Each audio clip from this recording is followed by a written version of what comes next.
Alors, bonjour. Dans cet exercice, on va s'intéresser à un pavé droit et notamment, on va essayer d'écrire un programme qui va nous permettre de calculer le volume et l'aire latérale d'un pavé droit. Alors, première question, déjà d'une, revenons sur les formules permettant de calculer le volume et l'aire de la surface latérale d'un pavé droit. Alors, commençons par le volume. Donc, j'ai représenté ici un pavé droit. Dans un pavé droit, on a ici sa longueur que je vais noter grand L. On a sa largeur qu'on va noter petit l et sa hauteur ici que j'appelle petit h. D'accord? Eh bien, le volume, rappelez-vous comment on fait pour le calculer. Le volume, ça va tout simplement être l'aire de la base fois la hauteur, c'est-à-dire la base c'est un rectangle, donc c'est longueur fois largeur et fois la hauteur du pavé droit. Donc ça va être le volume de notre pavé droit. Et puis l'aire de la surface latérale, alors rappelez-vous c'est quoi l'aire de la surface latérale? Eh bien c'est tout simplement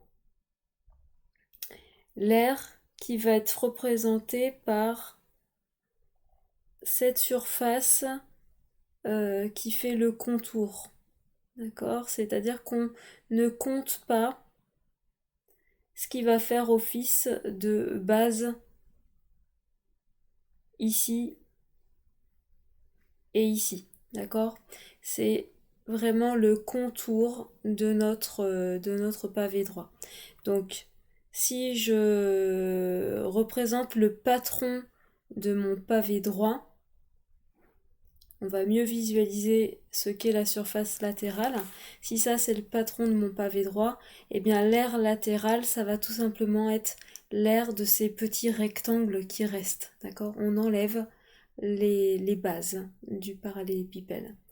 Et du coup, l'aire totale, elle va être donnée par quoi? Ici, j'ai l'aire d'un rectangle de longueur petit l et de largeur h, ma hauteur, qui est ici, h. Ici, j'ai un rectangle de longueur grand L fois ma largeur qui vaut petit h. Ici, je retrouve le même petit rectangle ici. Et ici, je retrouve le même rectangle ici. Donc finalement, l'aire totale vaut quoi? Je remarque que j'ai deux fois l'aire de mon rectangle vert, c'est-à-dire deux fois L fois H, plus deux fois l'aire de mon rectangle orange, donc plus deux fois grand L fois H. D'où ma deuxième formule, l'aire de ma surface latérale que je vais noter grand A comme R. Ça va être deux fois l'aire de mon petit rectangle vert, donc on a dit largeur fois hauteur, plus deux fois l'aire de mon rectangle jaune, donc on a dit c'était longueur fois hauteur. Donc voici les formules dont on va avoir besoin pour notre programme. Ça c'était la question 1. Question 2. Quelles sont les variables que l'on peut utiliser? Alors dans notre programme, réfléchissons. On va avoir besoin d'une part de trois variables permettant de stocker la longueur, largeur et la hauteur de notre pavé droit. Donc, on ne va pas s'embêter pour les notations, on va utiliser ces lettres-là, grand L, petit l et h, ou bien vous pouvez mettre longue, large et h pour la hauteur. Ensuite, il va nous falloir une variable permettant de stocker le résultat du volume. Donc on peut utiliser naturellement la lettre V comme volume pour notre variable. Et enfin, il va nous falloir une variable permettant de stocker l'air. Donc on peut utiliser par exemple la lettre A, grand A, pour l'air. Vous pouvez bien évidemment utiliser aussi le nom de volume pour votre variable et R pour la variable. Vous êtes libre. Donc combien il va falloir de variables? Il va en falloir 5. Et donc on va utiliser nous les variables grand L, petit h, grand V et grand A. Et du coup, question 3, écrire des instructions pour calculer le volume et l'air d'un pavé de longueur 5 cm, largeur 2 et hauteur 4. Eh bien, c'est parti. Je vais écrire mon petit programme ici. Tac, alors on va l'écrire en langage naturel. Donc, la longueur fait, on a dit 5. Donc, ma variable L va prendre la valeur 5. La largeur vaut 2. Donc, petit l prend la valeur 2. Et la hauteur vaut 4. Donc, h va prendre la valeur 4.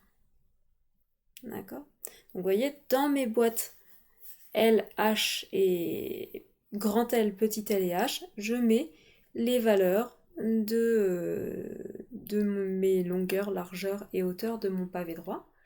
Et donc, à partir de ces variables, je vais calculer le volume, donc V, ma variable V, va prendre la valeur du résultat du calcul de L fois longueur fois largeur fois hauteur. Tac.